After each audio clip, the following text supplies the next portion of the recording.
You ask Tiger to solve. This deals with linear equations with one unknown. The final result is u equals 1.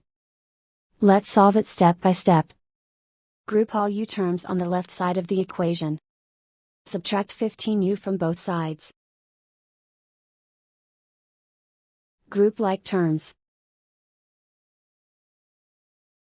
Simplify the arithmetic. Group like terms. Simplify the arithmetic.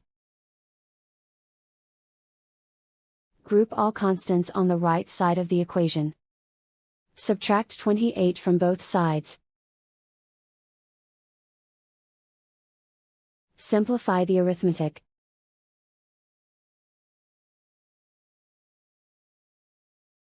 Isolate the u. Divide both sides by -13. Cancel out the negatives. Simplify the fraction. Cancel out the negatives. Simplify the fraction. And so the final result is u equals 1.